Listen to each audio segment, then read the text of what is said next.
Likes to get a little bit chippy sometimes.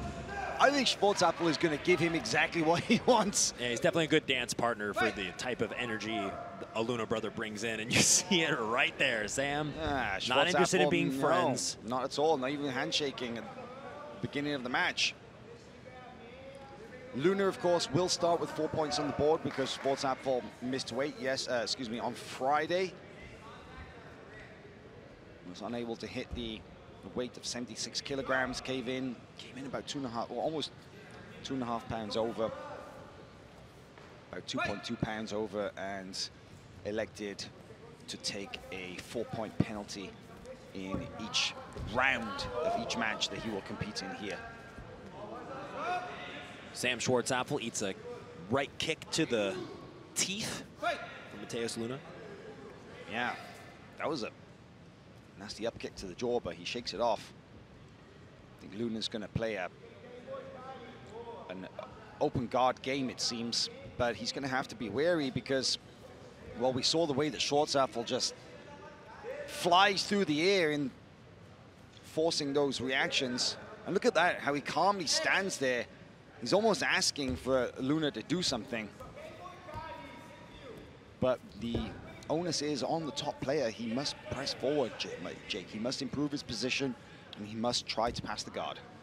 I'm just interested in what Sam's game plan would be to approach a very conventional fundamental guard like Matheus. I think engaging in leg entanglements is going to be something smart for him to go versus Matheus, but Sam has not displayed a preference for those. I'm sure he has it in his bag, but he just hasn't displayed a desire to go for any lower body attacks. He did re-engage that double under just now, that double under style guard passing, which we saw a lot of in both of his matches.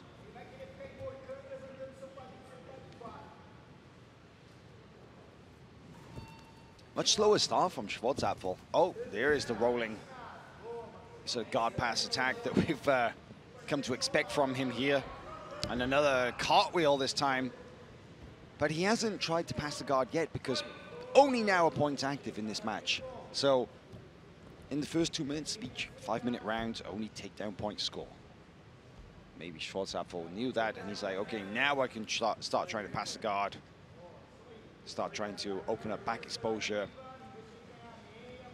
And one thing I think stylistically for Matheus Luna specifically is he's not the kind of guy that will extend himself for a submission when he knows he has the points to secure the round or secure the victory. He's never been that kind of competitor, at least from what I've seen, and I've had the opportunity to share the match with him a few times. It just seems like whenever he knows he's in a position to secure the path that is most viable, he'll go for that. And if sometimes that looks like an advantage, sometimes it looks like a ref's decision, but he's okay with that because a win is a win, and at the end of the day, in most tournaments, it's not an asterisk next to your name saying how you won. And he's a very experienced competitor. So up by 4 versus Matheus Luna is a especially tough mountain to climb.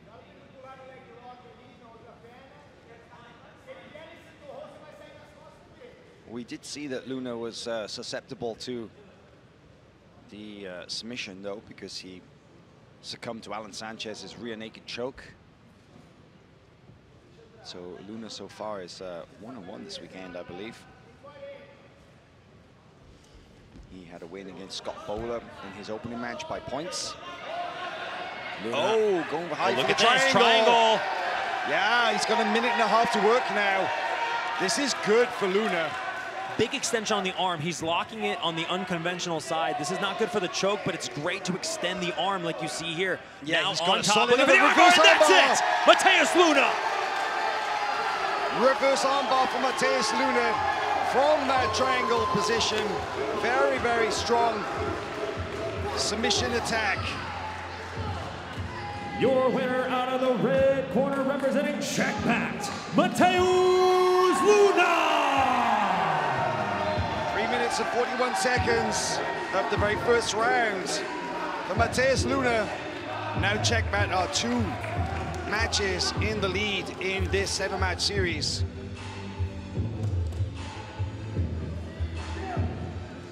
Not a great start for 10th Planet to start the series. I mean, and especially, you know, just the kind of energy that Checkmat's bringing.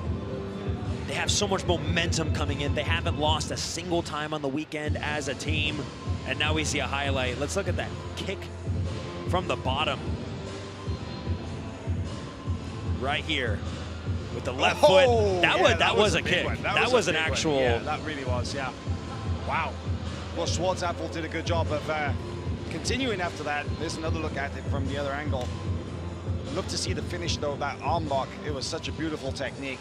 The way that he caught the triangle, swept to mount. I think that was so smart, Jake, that he used the triangle to reverse the position, get on top, and then go for that good old-fashioned straight arm lock with that strong underhook grip. Really great work from Matheus Luna.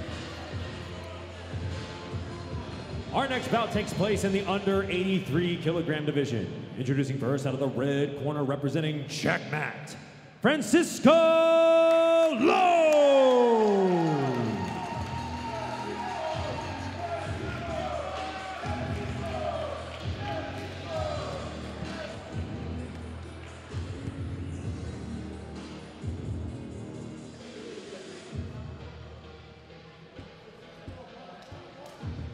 So Francisco Lowe, look at the way that he's coming out. Just such energy, such great energy in the Checkmat corner.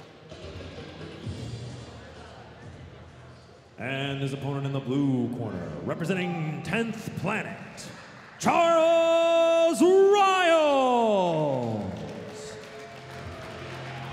So 10th Planet HQ brown belt, Charles Riles will actually come out to replace Kyle Chambers in the under 83 kilogram division. You may see Kyle Chambers' name on the scoreboard. I apologize for that. It's too late to change it at this point, I believe.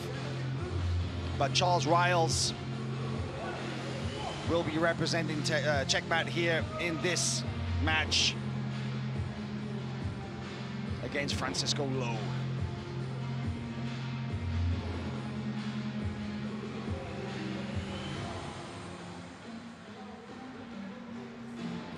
Francisco Lowe, what a weekend he had, Jake.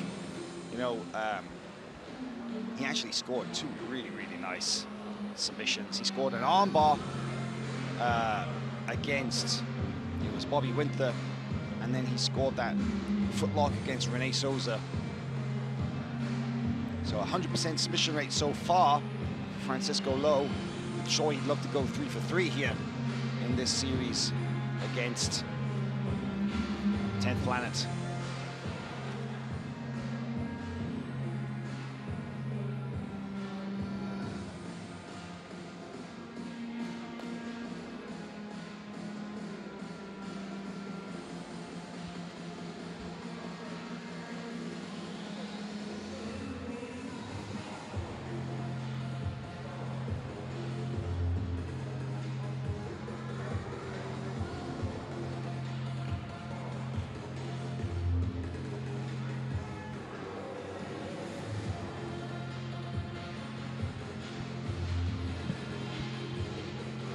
So after a little bit of a deliberation with head referee Max Kuznetsov, we are ready to go. And you mentioned... Almost ready to go. It looks like they're adjusting the scoreboard before we do get started, just to get the correct names.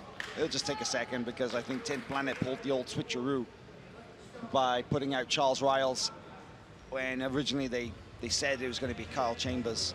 Checkmat did that yesterday with the Elder Cruz. Yeah. Yeah, it's true. They put out... let me see, what was his name? It was... they told me, like that's I had right, it was Alex Liscano came out yes. instead of Elder Cruz. Yeah, that's right.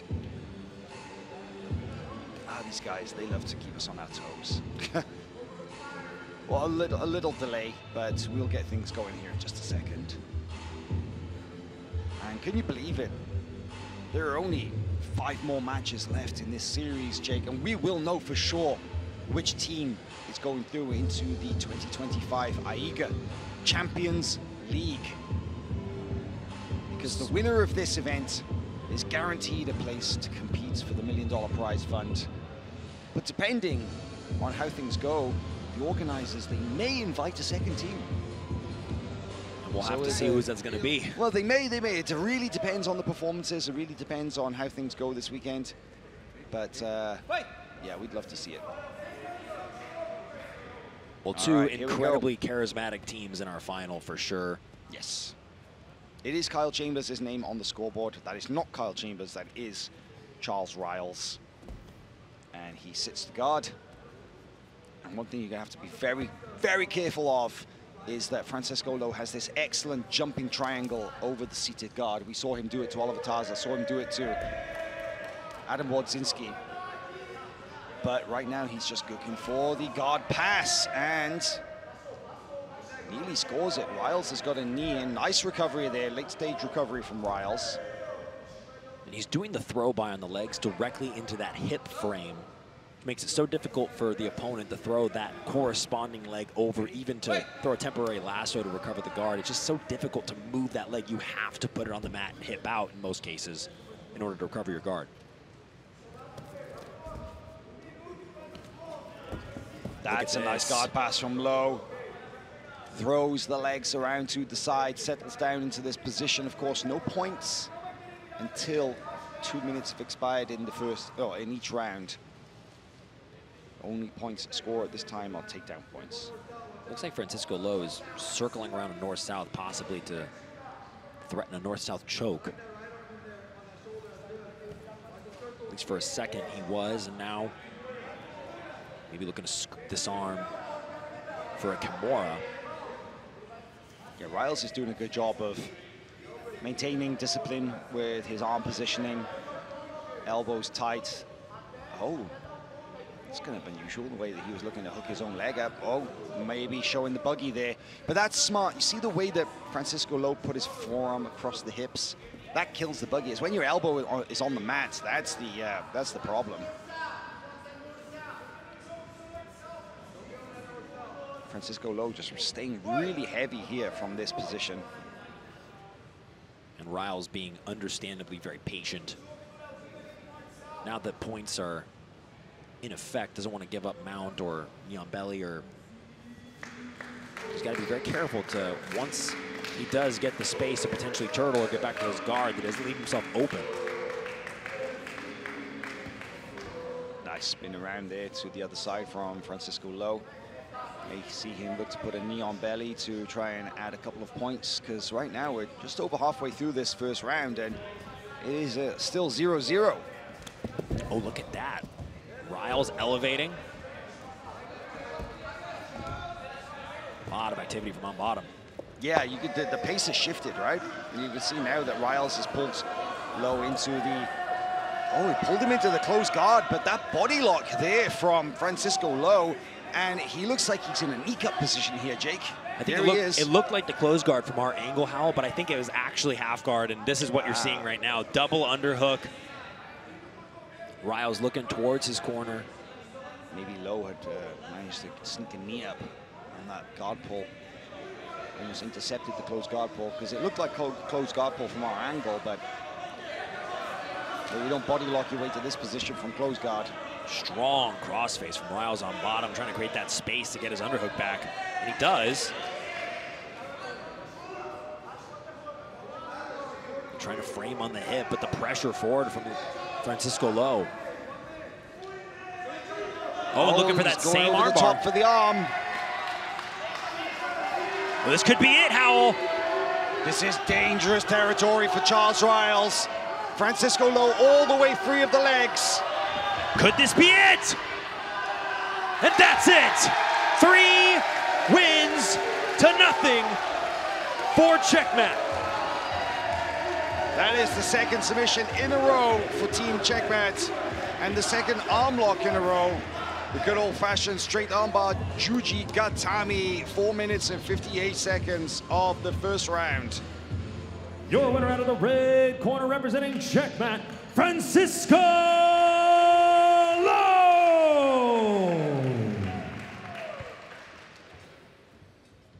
Well, Francisco Lowe, 3 matches, 3 submissions this weekend, 100% submission rate. 2 arm locks and a foot lock. Here is a little look at some of the best moments from that match. The guard pass, the pressure here from top, Jake. You know, he had such a deep arm bar. So even though he was in this half guard, there you can see just the way he sits his head, his hips over to the other side. of Riles' head. And from there, he was able to just put himself in the classic Jujigatami finishing position. You see that the left arm of Riles was underneath the left knee as well of Lowe, and that's such a difficult position. You're having to hold a gable grip against leverage. Here's another look at it. Look, the way that Riles' hand was, he reinitiated the lock underneath the leg of Lowe. Yeah, see what look, you do you mean. see right here? Yeah. Boom, Yeah. over the wrist, and then there's no more leverage for him to hold his own arm. That ended up being his undoing. But in that position, you know, the hand fight and holding the grip is just so articulate. Being able to have the awareness when you're in the middle of a threat like that is no easy task. Francisco Lowe just found the opportunity. 3 submissions for Francisco. Happy scenes over there, lots of smiling faces in the corner of Checkmat. Not so much in the 10th Planet corner right now, but hey, still a chance to take this. We've got 4 more matches to go. Let's get it moving. Our next bout takes place in the under 91 kilogram division. Introducing first out of the red corner, representing Checkmat, Dory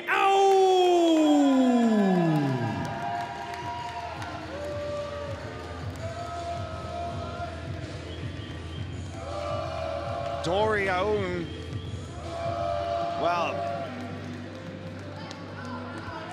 had a great performance earlier against Jake Coleman, winning that one on points for Team Checkmat. That was his first and only match so far of this weekend, but he's back out now. And his opponent out of the blue corner, representing 10th Planet, Ryan Aitken.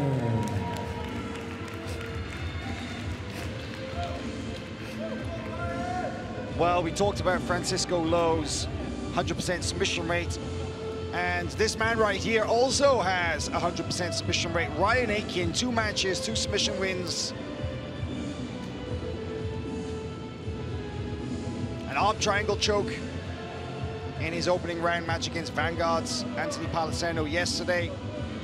A heel hook win against Enrico Said of Fight Sports Today.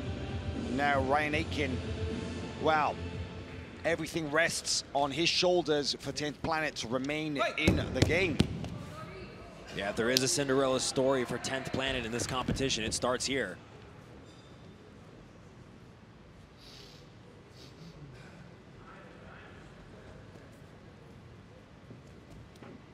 Dory Aoun, I mean, we know what kind of competitor he is. Very solid indeed. Checkmat black belt, but Ryan Aitken on paper, the more accomplished of the 2. ADCC veteran, EBI winner, submission only series champion, and definitely a very dangerous submission hunter. We've seen that. Looking for the shoulder crunch with the butterfly. Yeah, smart work by Doan in staying really tight and basically body locking from this position, this under-over position, this full butterfly guard that Ryan Aitken is playing.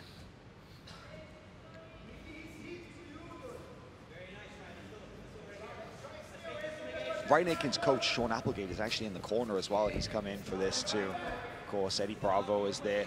Oh, look at this extension by Ryan Aitken. He's Oh, getting a this is pretty good. solid angle Yeah. around the left side of Dory Aoun. And that's what you want from the shoulder crunch, right? You want to get that stretch. You want to get that guy's elbow as far away from his torso as you can. You want to get that downward pressure through the shoulder joints.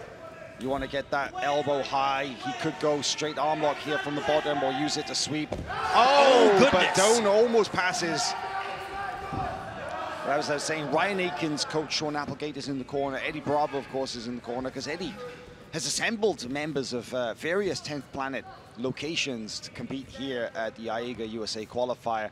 He's brought his own guys from HQ here in Los Angeles.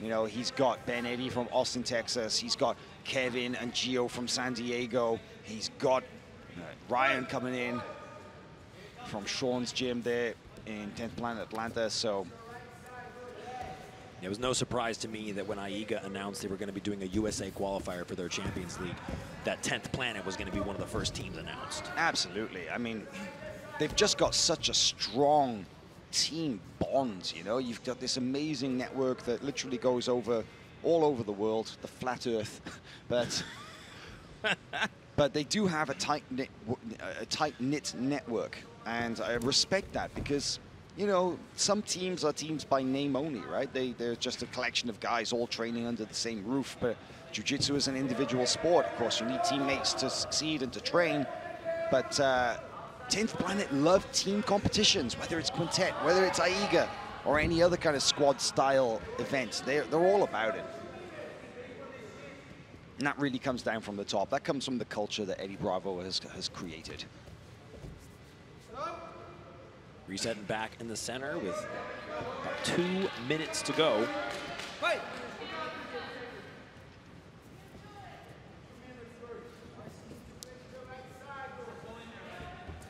I think Dory's probably pretty cognizant of the fact that Ryan Aitken can finish a match very quickly should he grab hold of something.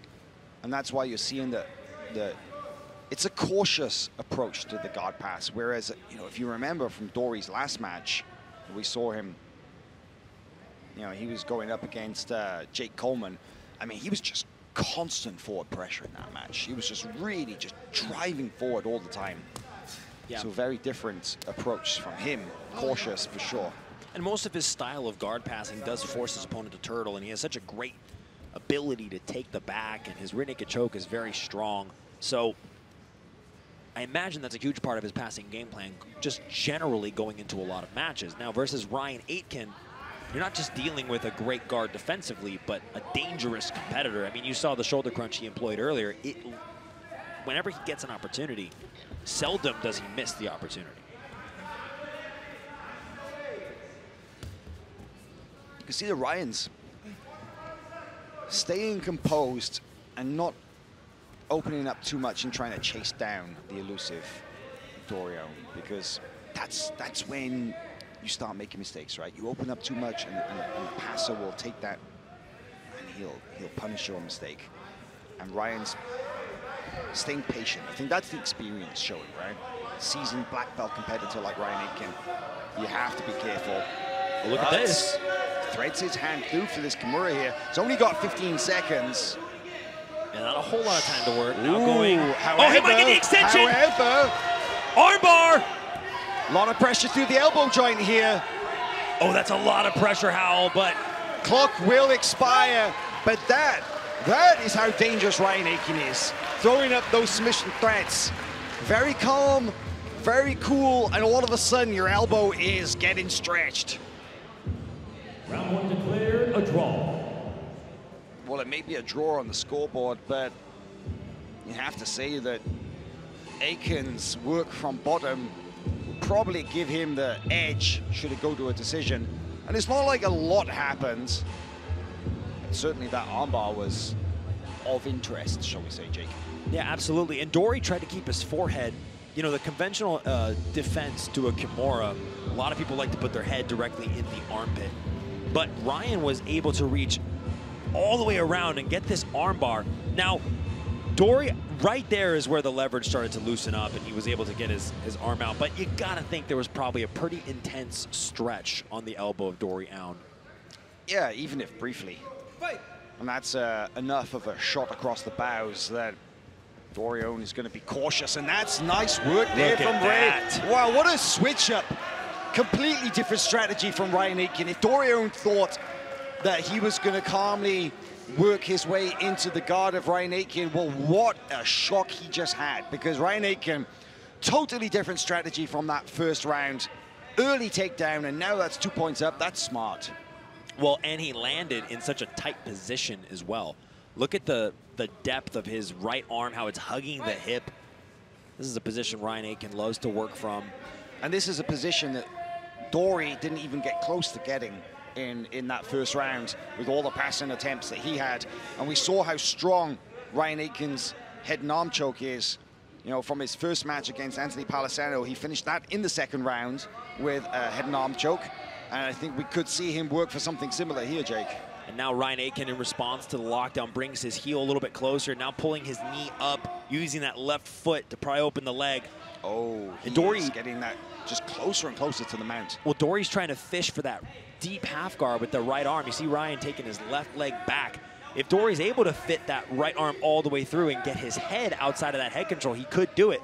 But that left arm, look at the pressure that Ryan is putting with his left arm on the chin. That makes it so Dory can't turn to his right and effectively make that deep half guard happen. Now Ryan looks like he's gonna transition to just a standard knee cut pass. You see Dory's trying to turn it into a deep half guard.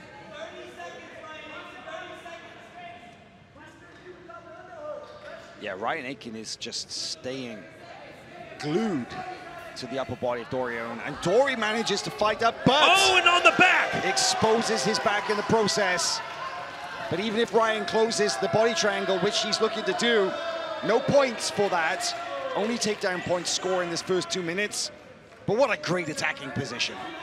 And I think in that situation, it was either you go for the back or you lose the position entirely. And I think Ryan Aiken is reaping the benefits of making a wise decision, a snap decision, really, that you have to make at this level, and now fishing for the choke. And he might get it here.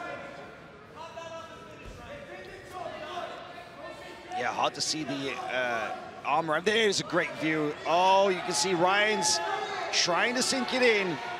It's over the jaw. That's definitely a possibility of finishing it here. There's a lot of pressure that could go through the jaw here. And Ryan's gonna pull his left elbow to the ground to increase his wrist, basically going underneath the neck of Dory Allen. If he's able to connect it, if he's able to connect right there, what he's trying to do, put his right hand behind the neck of Dory, he would just bring his elbow to the ground. It would turn into a bit of a neck crank, but it would put his wrist underneath the neck and at least turn it into somewhat of a choke. Yeah, well, Ryan obviously didn't quite have the optimum finishing mechanics there from that rear naked choke, but he's still in a great position from which to attack from, switching sides with the choking arm. Dory able to survive that submission attack. The body triangle has remained closed throughout, so it's still the 2-point lead for Ryan Aiken. And this is the longest that any opponent has lasted against Ryan Aiken so far this round. Oh, excuse me, this entire tournament. We're deep into this second round here, just about 90 seconds remaining, and Ryan Aiken still has got the arm in front of the face, but he really needs to isolate those defending hands to be able to finish it, but that's a little bit better. Squeeze across the front of the chin. Pressure, but not quite enough to get the tap, and now he's gonna bail, and he moves into the mounts, Jake. And now Ryan up by 4 points as he transitions to mount, possibly wanting to conserve energy in the event that it goes to a third round. First round was a draw. This, of course, barring a miraculous escape into submission by Dory, would be a win for 10th Planet in the second round. But going into the third, what you're seeing Dory Allen do, where it's just measuring, thinking probably, trying to keep himself safe from danger. But right here, if Ryan Aiken is able in the next 35 seconds to put his left ear under the armpit of Dory Allen, this could be another head and arm choke like the first submission of the event that we saw from him. Very possibly, but I think Dory Allen is maybe a tougher nut to crack, because you can see that Ryan is kind of cycling through different positions and different attacking sequences here, and so far Owen has done a really good job of surviving, and he will make it out of this second round, down 4 points, but still a fighting chance into the third round here. Round 2 goes to 10th Planet. Okay, so first round 0-0, second round 4-0 to Ryan Aiken. Let's take a look at the highlights, Jake. So this was the takedown that started off the round, shooting directly to the knees, powering up to his feet. And I think that Dory had the idea of jumping perhaps for either guard or some sort of a submission attempt, but perhaps slipped a little bit on the mat and gave Ryan those 2 points. This is that situation I was talking about, actually, Hal, where he had another look at that sort of shoulder crunch, and he had to decide between taking the back or just letting Dory out. At that point, he already had 2 points, and then he rode out the rest of the round essentially in a dominant position. This was I think that was possibly, yeah, that was possibly the tightest. Not quite sure what was saving Dory there. But you know what it's like. Sometimes a choke can be half an inch off and it can be a mile off, right? That's the difference in sometimes just the finishing mechanics aren't quite right. Now there's a shot from Dory. Yeah, this time it's Dorian shooting immediately. Nice defense there from Ryan Aitken, and he pulls, so does not incur any points. Dory on the offensive again. Looking a little bit more like the start of round number 1. You know, I like the fact that the competitors have learned that the rules here at AIGA, the 5-minute rounds with this 2-minute period at the beginning where only takedown points score, you are seeing a lot of athletes thinking, all right, shit, I better score, and I better score quick, because that 2-point lead can be the difference between victory and defeat. Dory jamming, grabbing the ankle across so he can cup the hip. Keep an eye out for Dory to either right hand on the right ankle of Ryan Aitken or vice versa, left hand on the left ankle, and passing to that same side. Oh, now look at this, shallow underhook. Explosive movements from Dorian.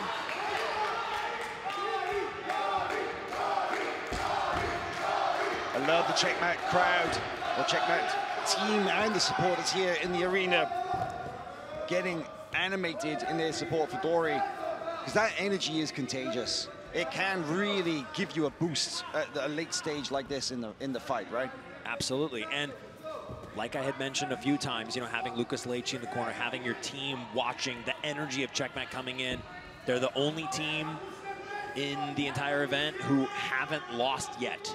You know, for any event featuring Lucas Leite as a coach, it would be so cool just to have a dedicated coach camera on him throughout, because he's so funny, like in his he just gesticulating and up and down out of his chair. He's shouting, he's singing, he's such an animated figure.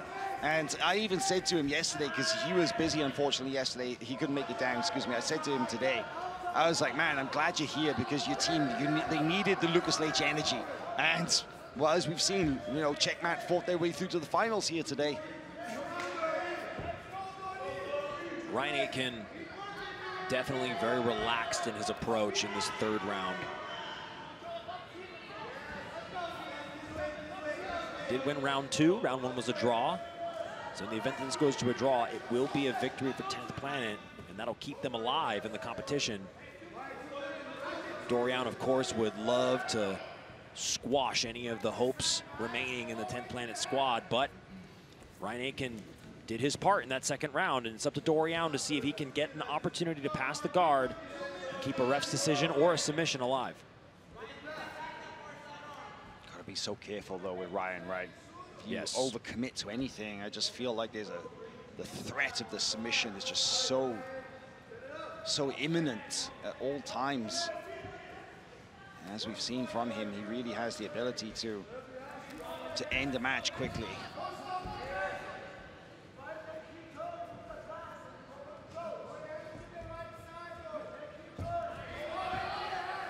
Minute and 30 remaining. Yeah, final round, 3 of 3. So far, first round was a 0-0 draw. Second round, 4-0 in favor of Aitken. And currently, this 3rd round, 0-0. So should the score remain this way, and Aitken will take the victory for 10th Planet, which gives them a fighting chance for the rest of this series. 3 more matches to come after this one.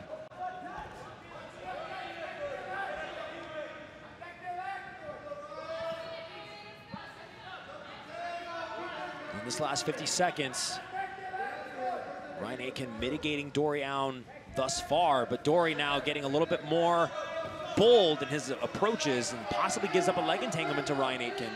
That's what I'm saying. You got to be careful. You get a little cocky or a little confident, and you can find yourself in these kind of positions outside of heel hook threats. That is on. You can see the reaction from Aoun here. Ryan Aitken looking for the double outside Ashi. Heel hook.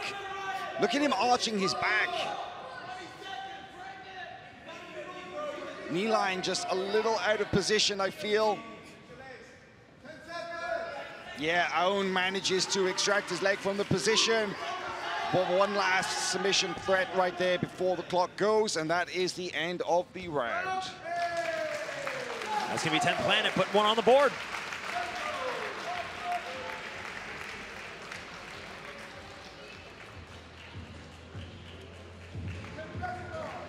Your winner representing 10th Planet, Ryan Aitken.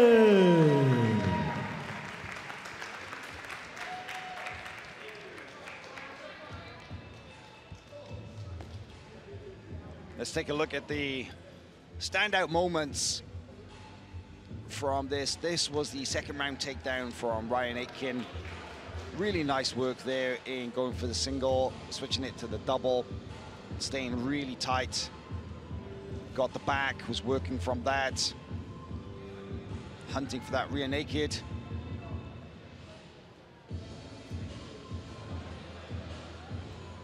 Yeah, I was really searching for that finish. It's definitely the closest submission attack, and this was, of course, all from the second round. And there is Dory trying to jump over the guard. But Ryan, really smooth performance. Our next bout takes place in the under 60 kilogram division. Introducing first out of the red corner representing Checkmat, Igor Moreira.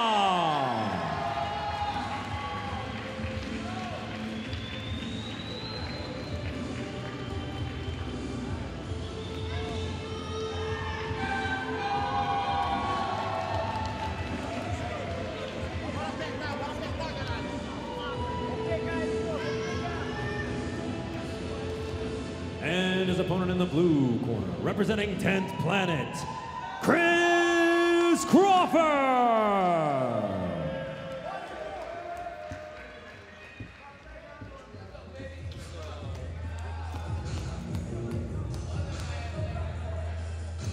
Well, Jake, this match now in the 60 kilogram division. Again, every match from this point on is crucial, because if it is just one victory in favor of Checkmat, the overall decision will go to them in this team series. Perhaps a little bit of assistance thrown 10th Planet's way, though. Igor Moreira did miss weight, so he's down by 4 to start every round. Yeah, that's a big deficit, and I think maybe that's one of the reasons why he came out in search of the submission in his match against Eric Naples earlier against finishers. Oh, wow, look at that. Double leg immediately into a higher upper guard. So, you know, that's good for Moreira, because he immediately halved that point differential within the first 30 seconds of the match. And if he's confident in his ability to pass, to gain position, then, you know, maybe that 4-point deficit isn't so bad after all. But like I said, you know, he finished his match against Eric Naples with a very nice heel hook. You know, kind of caught us by surprise, actually, because we thought that Naples was maybe the more submission savvy of the two in that match. Well, it appeared also in that moment that Naples had a good bite on a foot himself, but it was actually Moreira who had the better bite. And right here, we're seeing another one. Look at that. This is kind of the same situation. Shootout. Oh, Aoki lock. Oh, those Aokis are nasty. This could be trouble. Man, Crawford is looking for that Aoki, and if he goes belly down on this, that could be really difficult. But belly down footlock of his own. Oh, you see Crawford with his finger up saying, nuh-uh, nothing happening. Not out of danger yet, though. 50-50. Moreira willfully engaging in the leg entanglement with Chris Crawford.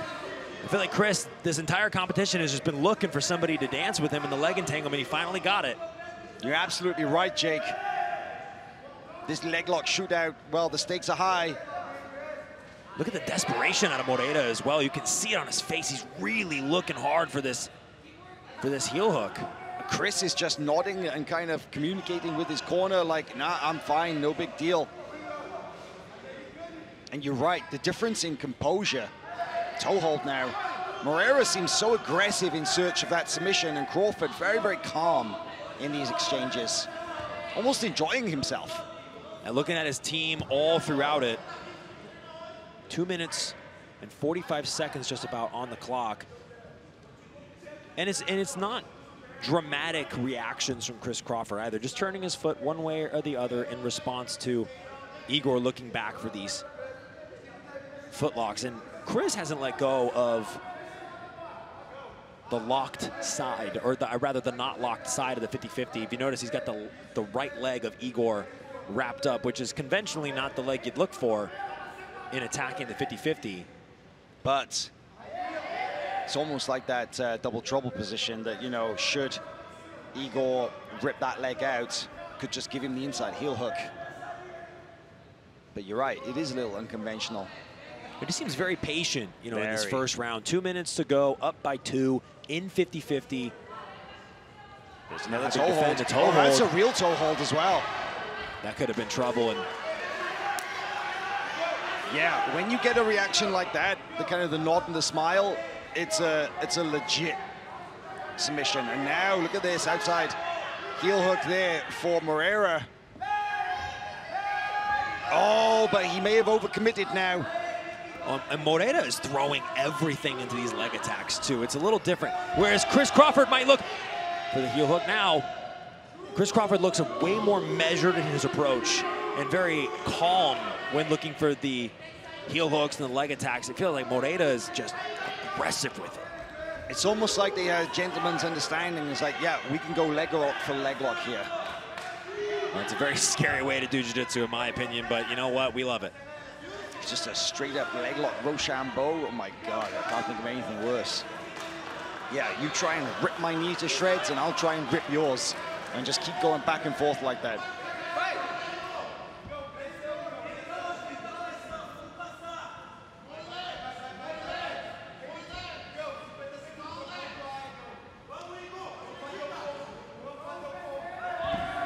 Oh, right at the end! God pass for Moreira. That's huge for Igor Moreira. So smart from Moreira. Waited until the points were on the board and then just came back up and was like, yeah, I'm good. And now I'm winning. Wow. That's fight IQ right there. 5 points to 4. He was able to overcome that 4-point deficit thanks to the takedown and the guard pass. Oh, look at this! Crawford using that hip clamp, nearly reversing position, but just couldn't hold on to Moreira.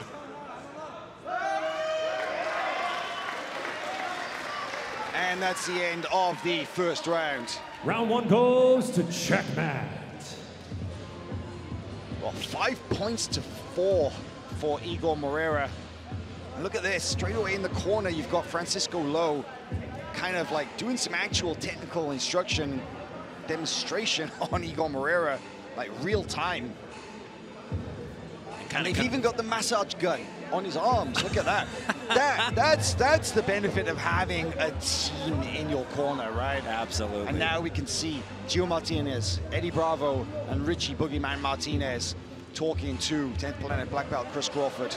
Yeah, conversely, a little bit of frustration, it seems like, in the corner out of 10th Planet. He asked for water, and 3 guys jump up with bottles for him. Yeah, Mike John jumps up with what looks like the coldest water in existence. Well, we're back at it now, and don't forget there's that 4-point deficit because Moreira missed weight.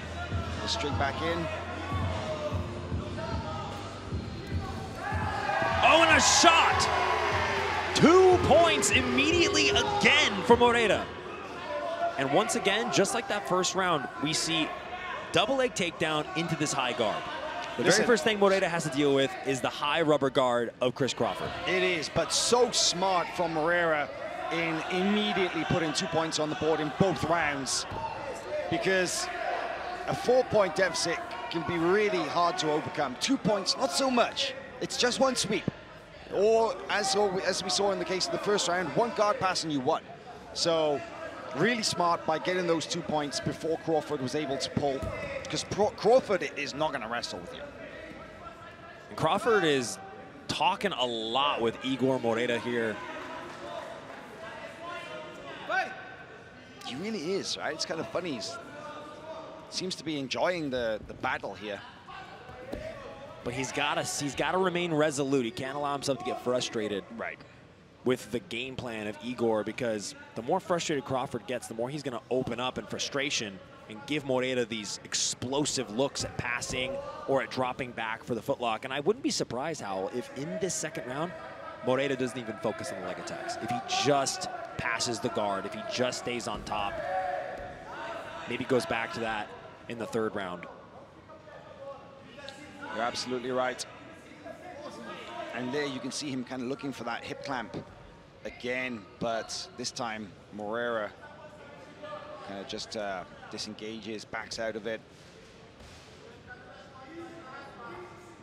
And the difference in focus as well, like you said, you know, Crawford is kind of smiling, talking, almost enjoying the match, and Morera is all business. And I do wonder if, you know, everybody's got their own style of jiu-jitsu, right? Your jiu-jitsu is oftentimes a reflection of your personality, but with the stakes as high as they are and the fact that this victory will determine whether 10th Planet remain in the game or Checkmat go through from the USA qualifier to the 2025 Champions League, Crawford would do well to focus everything on the result of this match right here. Yeah, and you know, we've been talking a lot about Moreta, and he's been the one more aggressive and getting the guard passes to the side. There it is again. There it is again, 5-4 now for Igor Moreta at the halfway mark. And I wonder if we'll actually see him work from top position this time. Yes, we will. Because he gave it up in the first round, Jake. He was happy to go back to pass, but now he's like, no, I worked for this. I'm going to fight from here. Well, I was just about to bring up that we have to remember that Chris Crawford's in the lead and that he starts every round with a 4-point lead. But now it doesn't matter because Igor Moreta up by 1 point. Still 2 minutes to go. Oh, but there's a north-south choke. That armpit is under the chin. If he's able to continue to move to the side, there he releases it. Manages to turn his face, but near side armbar possibly. Wow. Moreta, now Morera's smiling. Because, why? Because he's in the lead. And he's like, yeah, okay, I got this. And he's got 2 rounds so far in the bag, I should say, excuse me. Well, and it's a lot of confidence, too. We were talking about how big of a deficit 4 points is to overcome. And for him to do it, not 1 round, but 2 rounds in a row, it's got to do so much for the morale of Igor Moreta. It's huge, huge.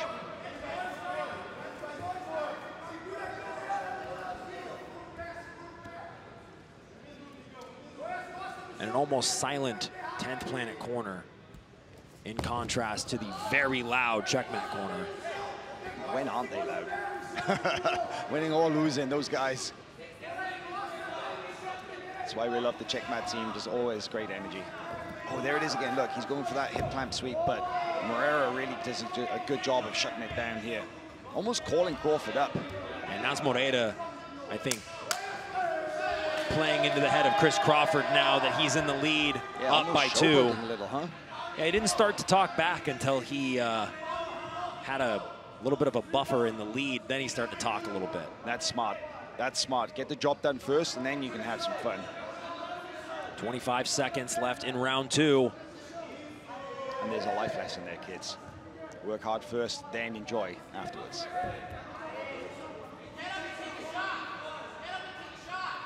And now, Chris Crawford has his back against the wall. He's going to need a submission in this 3rd round to keep the hopes of 10th Planet alive. Yeah, you almost see him like, yeah, why not? It was worth a try. Give it a go with a takedown, and another 5-4 rounds for Checkmat. Round 2 goes to Checkmat. There's that takedown again. So clever. I mean, literally, that was in the first 10 seconds of the round, Jake. And Moreta, I think, coming out and scoring 2 rounds, 5-4 like that. Great work indeed. Well, one thing that you can analyze, you can extrapolate from that 2nd round is that Chris Crawford did not make an adjustment in the takedown department. The very first round gets taken down immediately. Second round, it happens the same way. If it happens in this third round, then it will be Chris Crawford not making that adjustment could be the thing that really took this match away from him, because the start of the momentum from Igor was started on the feet. Getting that 2 points, that's huge. You already bridged the gap by half. Good show of sportsmanship. All right, final rounds now, and this time Crawford wastes no time in pulling guard. And Moreira, well, he doesn't even need that early takedown because he can even afford to lose this round on points, Jake, because with 2 in the bag, all he has to make sure is that he doesn't get submitted, and Checkmat have won this. Man, every second counts for Chris Crawford. He can't afford to be too patient. It needs to be all gas, no brakes.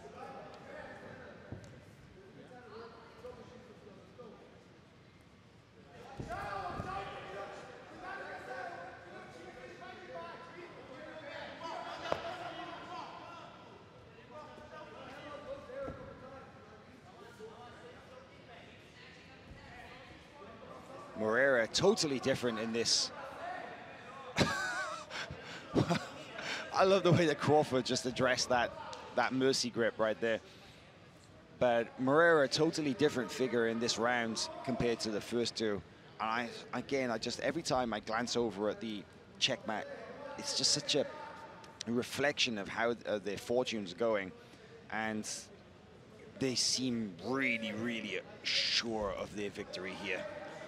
Of course, there's no guarantee, but it's definitely a very, very tall mountain to climb for Chris Crawford in this final round against Igor Moreira. Regardless of the result of this match, we will, of course, see the final 2 matches in the series as well. Kevin Burbage versus Elder Cruz and Ben Eddy versus Gustavo Lopez.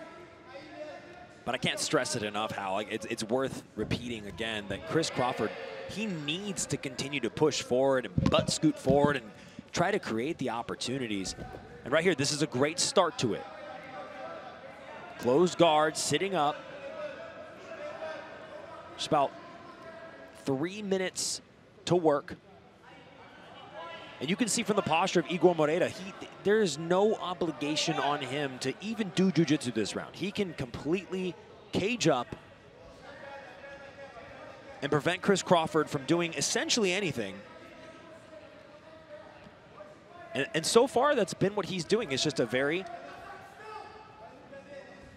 cagey approach, which makes sense. But Chris Crawford has to come forward.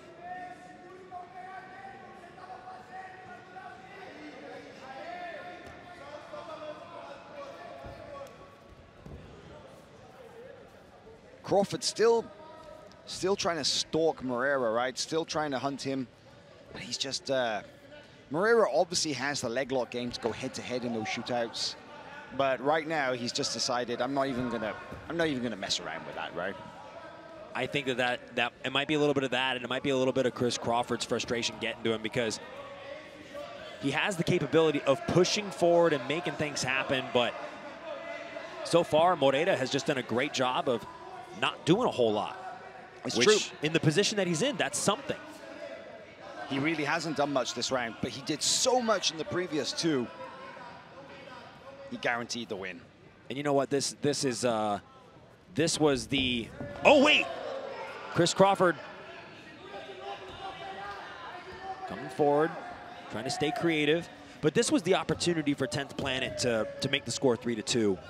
If there ever was one to just really breathe life back into the hopes of 10th Planet, it was this match.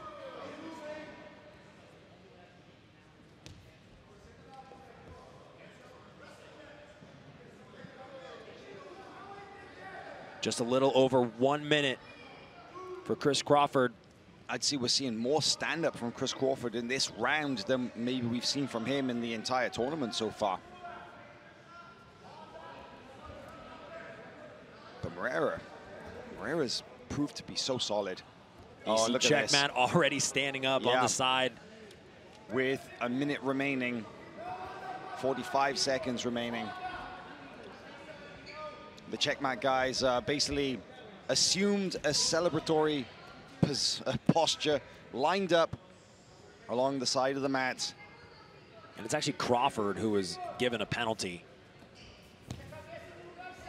Just 25 seconds.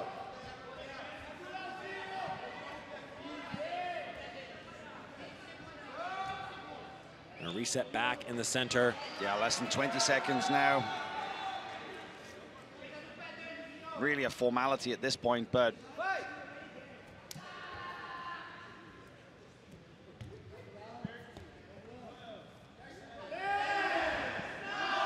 oh, the countdown has begun. Team Checkmat.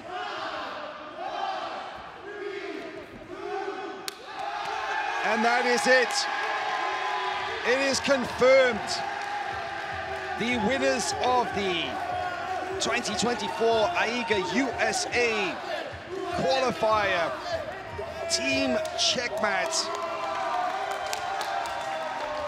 with a points win in this final round. 5-4, 5-4, Your winner 0-4. representing Checkmat, Igor Moneda. Moneda's so excited he gives head referee Max Kuznetsov a big ol' aggressive hug. Well, the action's not over. We do still have 2 more matches to come. Yep, something of a formality. Kevin Burbridge versus Elder Cruz and Ben Eddy versus Gustavo Lopez. But hey, you know what, Jake? As we said before, Checkmat now have punched their ticket through into the 2025 Champions League, but there is still potentially an invite on the table for a standout team. And that is what Kevin Burbrick and Ben Eddy are fighting for. Yeah, if they come out and they impress, then maybe the AIGA organizers will say, hey, you know what? We'd like 10th Planet to join in the party next year, but let's see what happens. These next 2 results will definitely help determine that. And I'm really happy that AIGA was willing to do that, because not a lot of teams from around the United States, I mean, we had 6 teams as opposed to 8. So the teams that were jumping and chomping at the bit for this AIGA opportunity, for an opportunity to go all the way on the other side of the world to beautiful Astana, Kazakhstan, and compete for the chance at $500,000, awarding them the possibility of, you know what, we might not invite just 1 team. We might invite 2 teams from this USA qualifier. I think that that is an awesome thing for the AIGA organization to do. And now, the above 91 kilogram division between Elder Cruz and Kevin Burbrick. Ladies and gentlemen, our next bout takes place in the above 91 kilogram division. Introducing first, fighting out of the red corner, representing Checkmat, Elder El Monstro Cruz.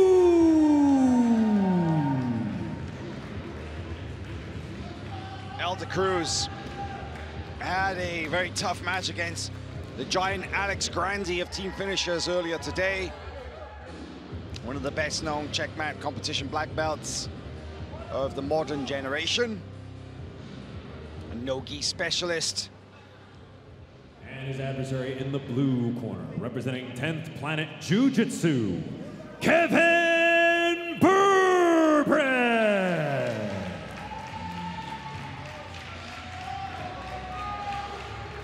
Kevin Burbrick coming back to the mat. Seen him in action twice already this weekend. Had a very tough match against the giant Josh Saunders. Lost that one on points. Came back with a submission win over Jerome Costa of Fight Sports. And now, the chance to, if not a consolation prize as such, more just a point of pride to go down, to not go down, I should say, but to go out and show that 10th Planet is still very much in the mix here. I think also one thing, Hal, is you're not, it is a team event, but you're also still representing yourself out there. You're still wanting to put on a good show. Elder Cruz nearly passing the guard of Kevin Burbrick as I'm talking. What a difference in styles from these 2 guys as well, right? You couldn't have 2 more different grapplers. Elder, you know, basically exclusively our top player. We see him, his wrestling, his passing. Kevin Burbridge, his very flexible guard, his submission attacks, very, very different figures indeed.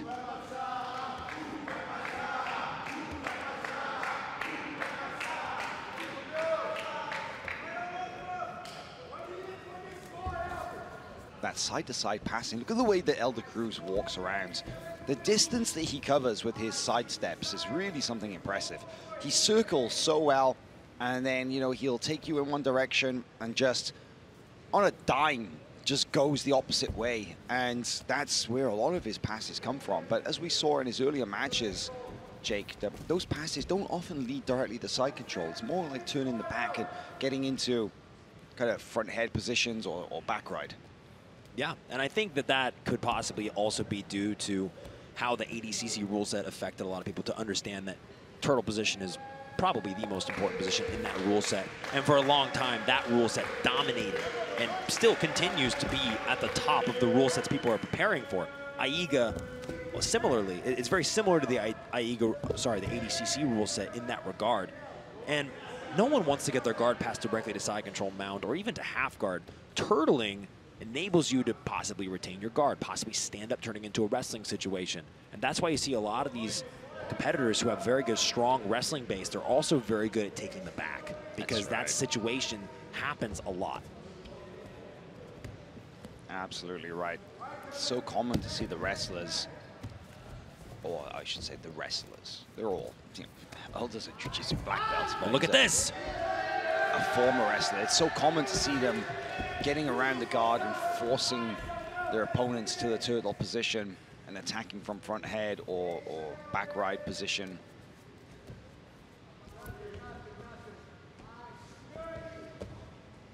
I love the way that, you know, most athletes, regardless of level, from blue belt to black belt, nearly everybody has a preferred side to pass.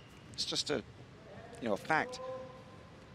But Elder really does seem to pass both directions.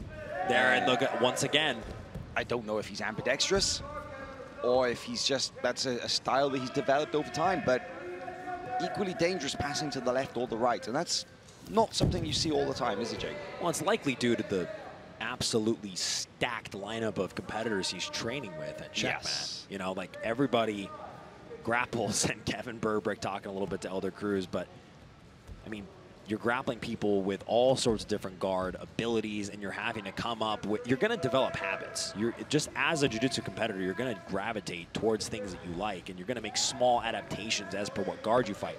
Notice Elder Cruz, for instance, always framing on the knees and on the hips, adjusting little by little every pass attempt to Kevin Burbrick's unique guard, because, you know, Kevin, he's a very nimble, large competitor. And I don't think, man, it's hard to deal with. I mean, he's able to find these small openings to bring his feet in, and Elder's not able to fully secure a pass here in this first round.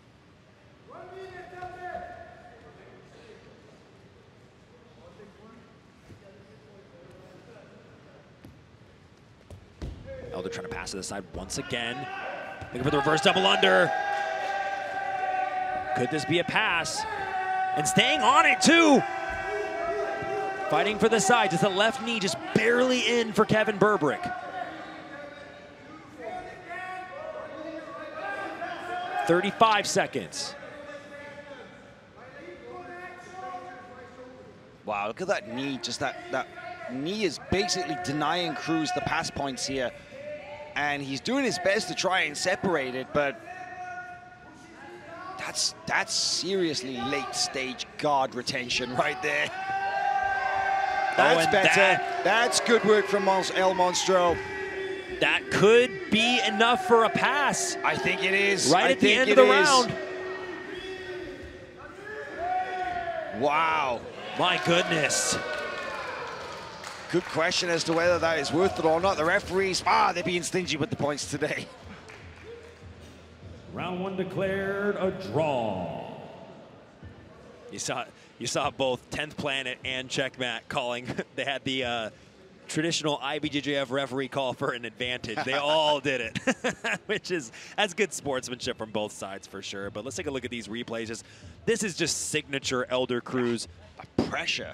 Well, one thing that Elder does so well is he passes side to side, and as soon as he feels like I'm going to lose this pass, rather than completely disengage, he takes a small step back and passes the other way very tightly, oftentimes using just that hook around to pass the other way, hook around the leg, duck the head underneath and pass around the other side. He's done it pretty much through all of his professional black belt career that we've been able to observe since ADCC 2022, when he really has just been improving so much. We'll see what adjustments Kevin Burbrick brings into this second round. You know, interestingly, they had a match not too long ago, July 6th of this year, just a couple months ago. They met in the final of the ADCC Orlando Open, and Elder Cruz won that match 16 points to 0, Jake. Wow. Yeah, that's a big point difference in ADCC. I'm wondering if it was kind of a pass and then accumulated maybe back take points. But already, 2 points. 2 points on the board for Elder Cruz, but very different match. And I think that Burbrick's experience of having gone up against Elder Cruz previously has probably given him something a little bit more to work with now, because Elder's got quite the hit list. If you look at who he's gone up against, you know, he has some really notable wins on his record, and he's also faced off with some really, really high-level black belts in his time, and he's just had access to so much world-class jiu-jitsu in the gym and in competition. And Kevin is not as established a competition black belt as Cruz, right? So having had a chance to go against Cruz previously, and just a result of what it was, I mean, the fact that this match has been only 2 points scored in it so far, I think shows that Burbrick has learned from that. And I think another thing as well is Elder has had experience competing in a variety of organizations, all over the place, all different rule sets. And I mean, we really, if I think about where I've seen Kevin Burbrick compete the most, it's the ADCC Opens. And I think Elder's experience competing in the IBJJF circuit against a certain type of competitor. Some people only compete IBJJF, some people only compete ADCC. And Elder's been doing all of it. He's gotten submission only as well. Exactly, submission only. So he's had a lot of experience. You know, he shared the mat with the likes of veterans, Rafael Lovato Jr. I mean, he's, again, Roberto Jimenez he's grappled against. So a lot of experience on the side of Elder Cruz competing against the world's best. The people that when you think, who's going to win the world championship this year? Elder Cruz has fought those guys. Yeah, and well, let's point out the fact as well that he's really, oh, look at that. You know, he's really, oh, there's the back exposure. And see, this is that's so common. You try and get into a scramble with these wrestlers, and they force you into those positions. But Elder's really been picking up steam in his career. He had a great year in 2023. Silver medal, of course, at the ADCC East Coast Trials. But he also gold medal at the IBJJF World, Pan, and American National No-Gi Championships all in the same year. Really showing the fact that he's maturing as a competitor. That was his first year as black belt. Talk about maturity as a competitor as well. Did you notice that Elder, he circled around to the back, and then he disengages? It's something that you saw Diego Hayes do to Diego Pato in their match at the trials. And if you haven't seen that, go back on the FloGrappling VODs, watch that. Puzzling move to have the back control and let go. And Elder Cruz just did something very similar. And it shows that Elder won't commit to things that are not worthwhile to commit to in his mind. He would rather reset back to neutral and fight Kevin Burbrick on the outside knowing he's up by 2 than possibly give up, I don't know, getting caught in a leg entanglement, in a scramble, and just the foresight that Elder Cruz takes into some of these matches. There we see Kevin now trying to be a little bit more counterattack oriented as Elder double under, passing to the side once again. There's that front headlock. Just over a minute to work from this position.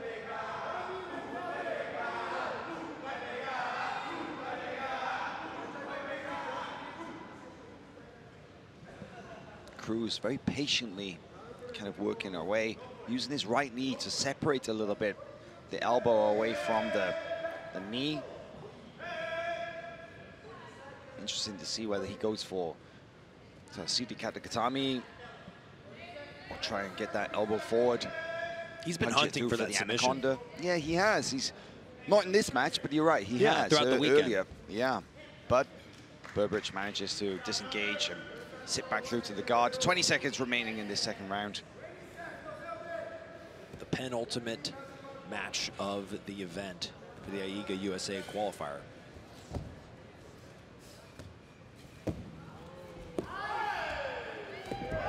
Oh, that is definitely going to be a guard pass now for Elder Cruz. And look at that.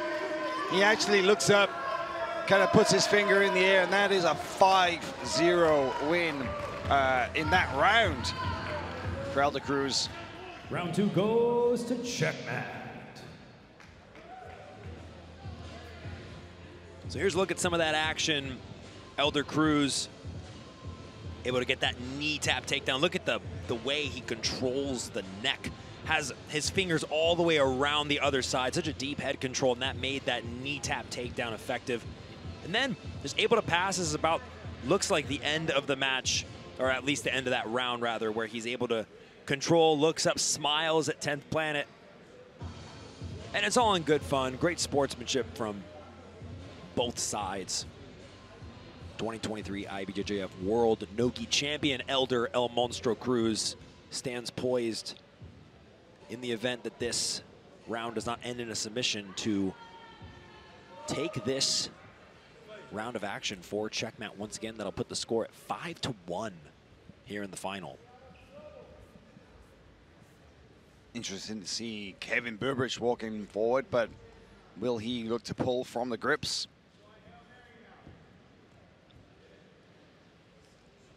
I believe you may even see him shoot and then pull from the failed shot. That's quite a common tactic. Oh, but no, we're actually seeing him on his feet more than we may have seen from him previously.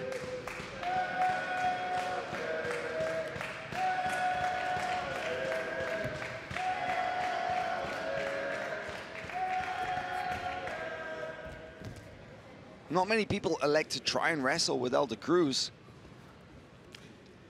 Burbridge so far is...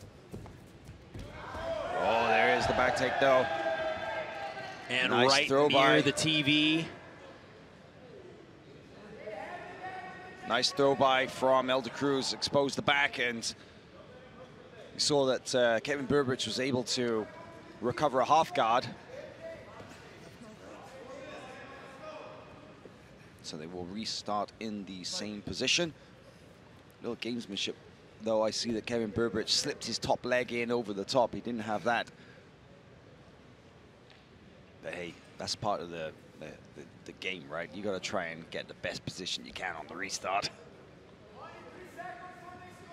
Right hand right underneath the armpit of Kevin Burbridge enables Elder to pass all the way around, and looking for the Darce choke grip, flattens Kevin. Yeah, Elder just cut through that half guard. Won't get any points for the pass though, because we're still in the first 2 minutes of the round, but he has got the 2-0 lead.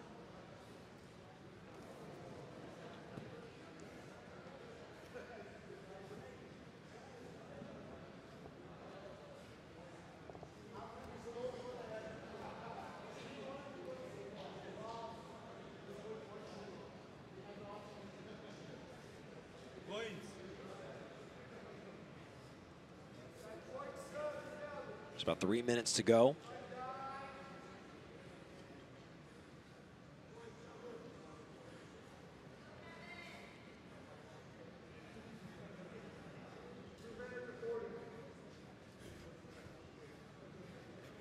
Burbridge trying to bring his left arm to frame against the hip of Elder, create some space.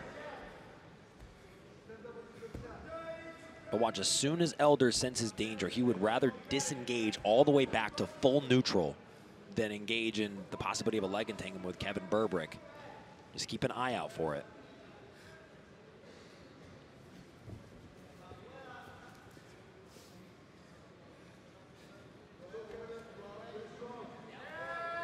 Just 2 minutes to go.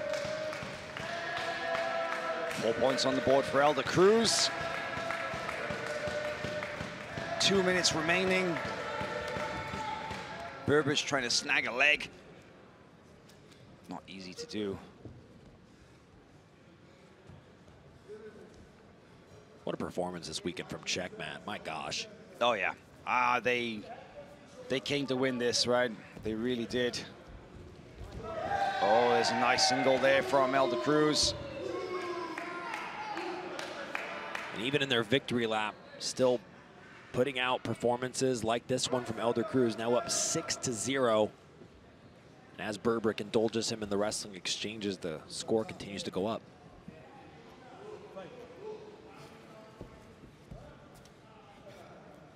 Yeah, this is the high scoring round we've seen from Elder Cruz.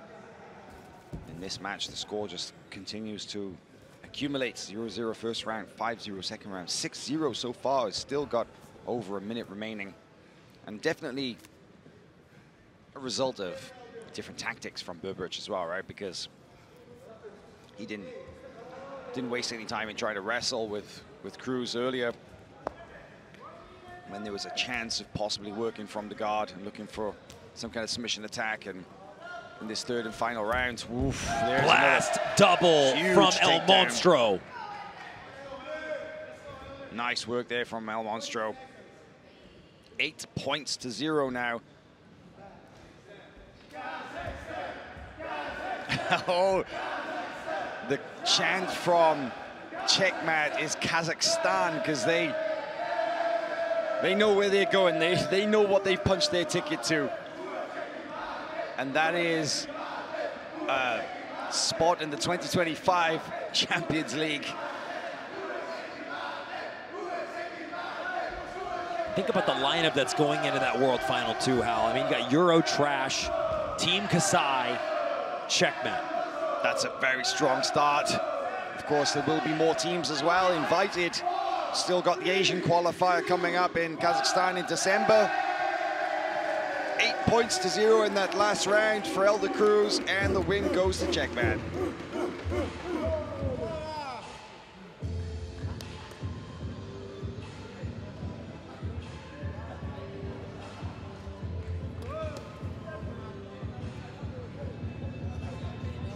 I mean, there was some great takedowns in that final round there. I'd love to see some highlights of it when we get this official result taken care of. Ladies and gentlemen, your winner, fighting out of the red corner, Elder El Monstro Cruz.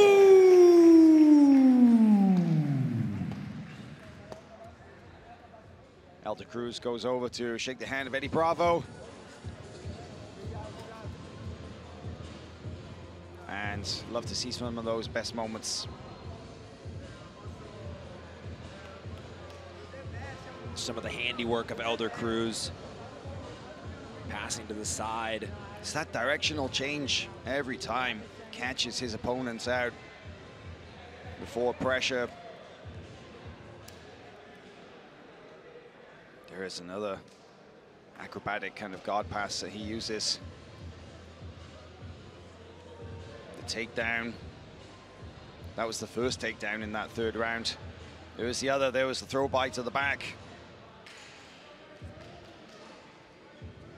Yeah, great work in accumulating that 8-0 points win in the third and final round for Elder Cruz. Well, one more match to come, and then we can make this all official. Ladies and gentlemen, our final bout takes place in the under 70 kilogram division. Introducing first, fighting out of the red corner, representing Checkmat, Gustavo Lopez.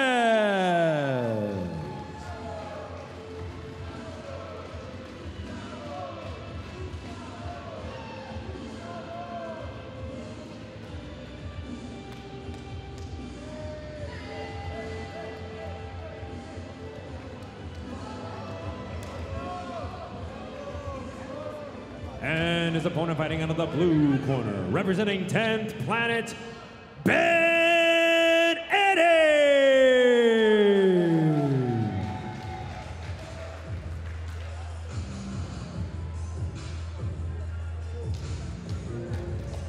So this is the final match in the 70 kilogram division.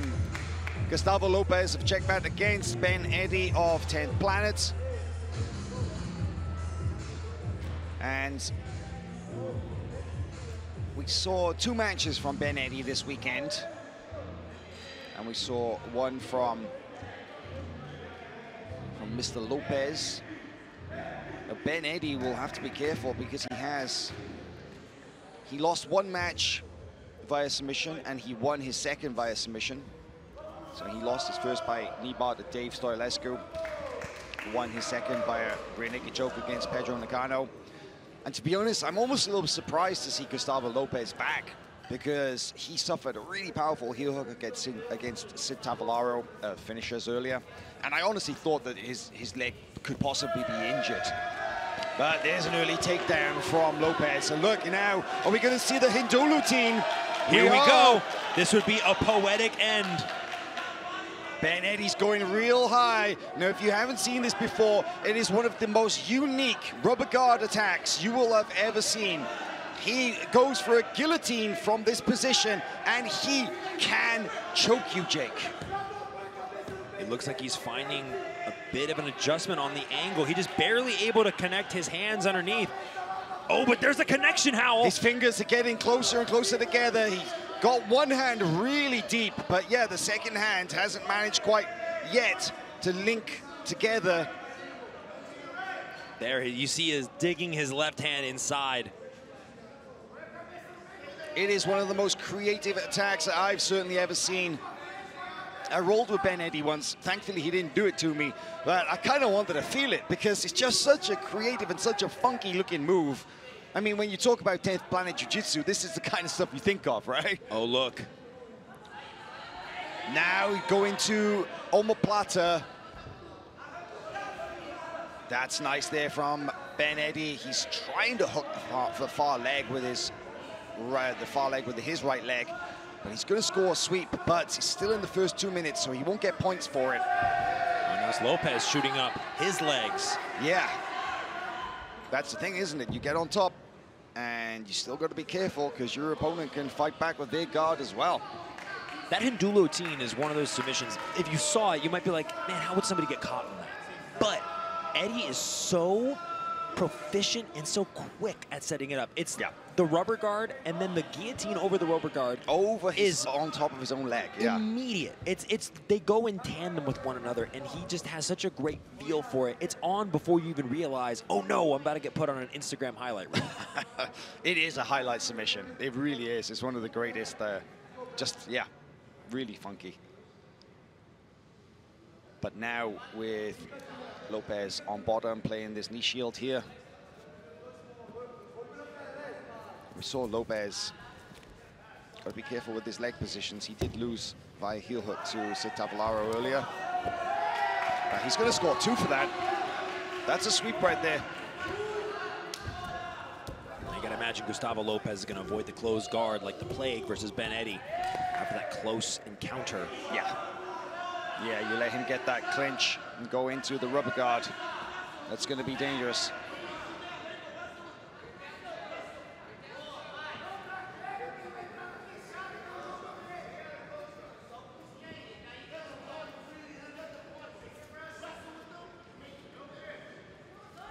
On their feet, actually, kind of interesting. Don't often see Ben Eddy wrestle like this.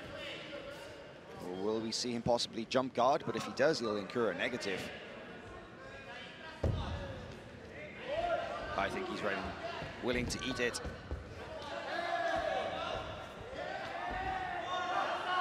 And Lopez has got to be careful with his aggressive passing if he gets in too deep. As you said, Jake, that rubber guard could come out, but you see the left leg, the preferred leg, we should say. Oh, there it is. And look, now it's out. So fast how he just throws that rubber guard over the top. Now not necessarily looking for triangle danger. He gets his head out. Look at the way he hangs on to that. He's at the wrist. He's literally swinging him off his arm. And that was the entire body hanging off his arm and shoulder, Jake. Just really through the omoplata, but also the grip of the wrist that Ben Eddy had. Here it comes again. It's a lot of energy by Gustavo Lopez, though, to deadlift with one arm an entire human being in the first round of a match. Yeah, like swinging 155-pound plus man off your arm like that.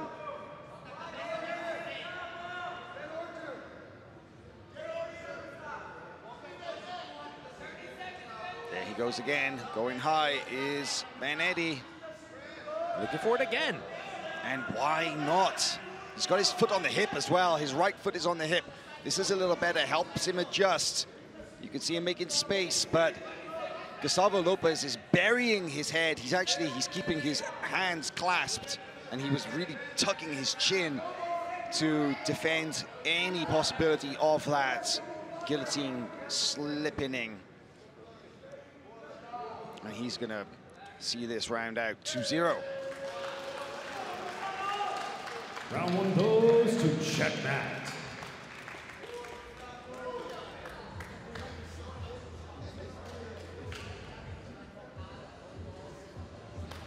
All right, let's take a look at this, Jake. The highlights there. There was the takedown from Lopez very early. This is another shot. And as soon as Benetti is able to wrap up the rubber guard, he's already looking for that guillotine over the top of it. Yeah.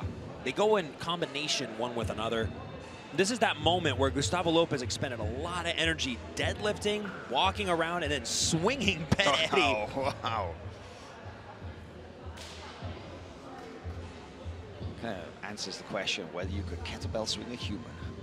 Yes. Who asked that question? I did. You did? Is that a question you've been burdened by? I guess. I've wondered. Well, now you know. Thank you, Gustavo Lopez. Round two.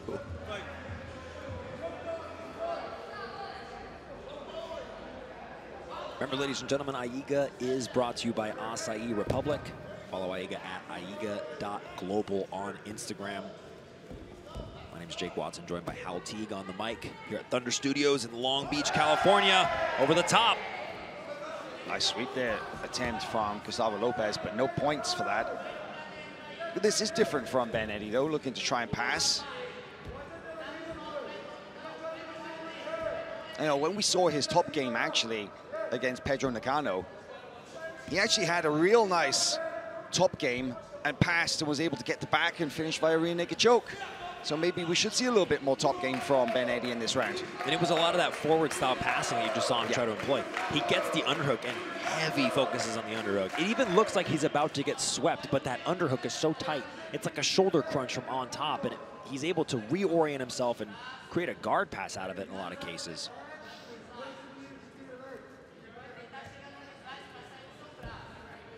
I like the way that you can see that he's just always digging in that right hand, looking for the underhook.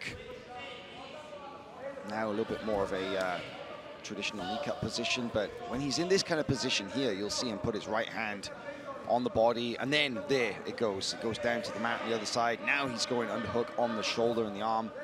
Well, there we go, Benetti forcing the turtle now. Eddie. Looking for the guillotine possibly, and back into the knee cut.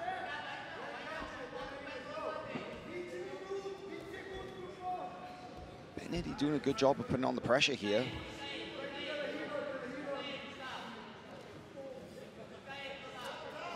I feel like Lopez hasn't really been offensive from the bottom yet. Maybe he's waiting for the points to become active before trying to reverse position, get point, and actually get points for it rather than just doing the work. And you see how Eddie is over the, he's almost over the top of Gustavo Lopez. Keep an eye on that left arm underhook. Because if Gustavo Lopez assumes that he's able to sweep Eddie over the top, I imagine Ben is gonna really rely on whatever underhook he has captured on either side. He could, of course, just sit back for a heel hook here for a leg lock. End the match, potentially. But he is gonna concede 2 points for a sweep there.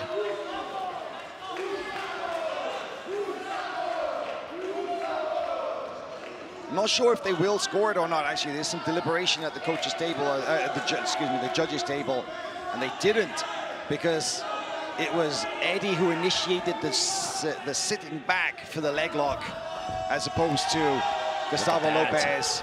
Oh, nice sit out there. Oh, and the Hindulotin is just like a scary shadow. It's always waiting for you. Benetti going high. And that body lock, such a strong defense. And I wonder if we, will we see, he's so focused on the Hindulu team. Oh, I'm just wondering, this looks like it could be a good angle. Maybe we should see Ben Eddy go for like Goga Plata or something. It's not a bad angle to go for it. If he's able to connect his hands underneath here, it could be a tight look. And and what's so powerful about it? He's got the grip. He's got the grip. This is getting tighter. He's got his hands together now, Jake. This could be trouble. Oh, this is dangerous here. Oh, he's dead. That's one more for the highlight reel for Ben Eddy. Ben Eddy of 10th Planet Jiu-Jitsu gets the Hindolo team in the second round with 1 minute and 4 seconds remaining. Something of a consolation prize in this series against Team Checkmat. But he can go home with his head held high. Wow. Your winner by Hindolo team, representing 10th Planet, Ben Eddy! 3 minutes and 56 seconds of the second round. Hindolo team submission win for Ben Eddy. He was persistent in search of that finish, and he got it right there at the end of the second round. Let's take a look at some highlights from this. Man, Eddie Bravo is just, even though his team didn't win the overall series, I mean, how can you not be happy if your guy scores a move like that? You know, then the sit out from Lopez. He did his best to try and get out of that position, but Eddie just drew him into his trap, went high with the rubber guard. Took a little while to find the right grip underneath the chin, but when he did, and when you saw Lopez kind of posturing up like that, it was a sign of how tight it was. He was trying to shake him off, and he could not. For the official decision. And we'll bring both teams back onto the center of the mat so that we can make this official. Team Checkmat will go through into the 2025 Champions League, but 10th Planet, they're not going to go down without a fight, are they? Always putting on a great show here.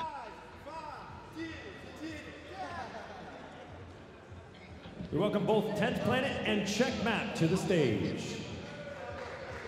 And ladies and gentlemen, a round of applause for Mr. AIGA himself, Tolagen Kumarov.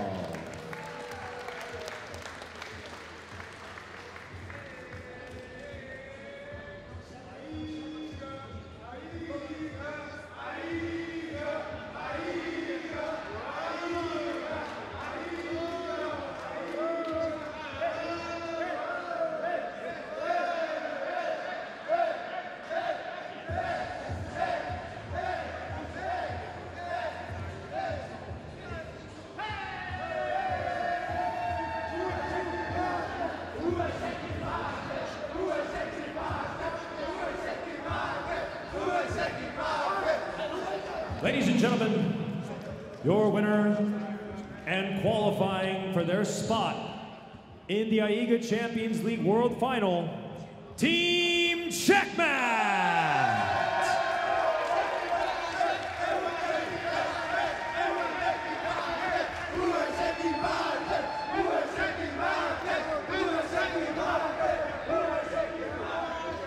And ladies and gentlemen, a special announcement from Mr. Tolagen Kumarov.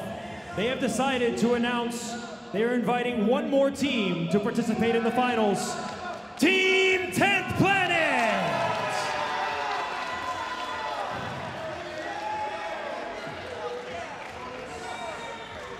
Athletes and coaches, you may now shake hands. Congratulations on making AIGA USA so special.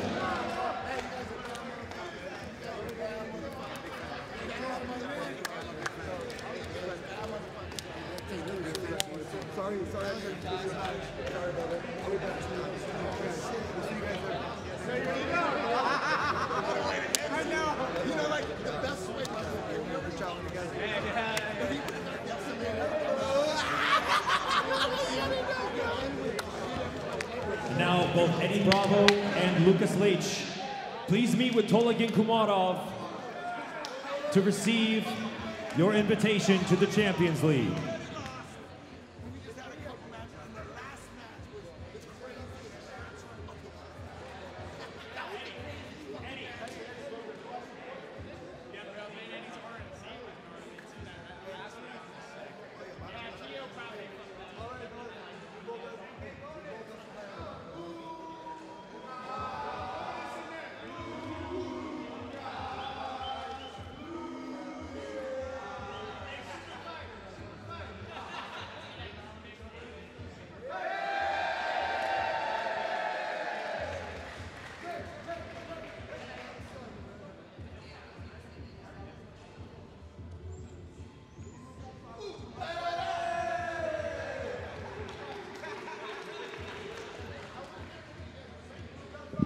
Ladies and gentlemen watching online at FloGrappling, thank you for joining us for the AIGA Champions League USA qualifier. This has been 10th Planet and Checkmat. Have a good night.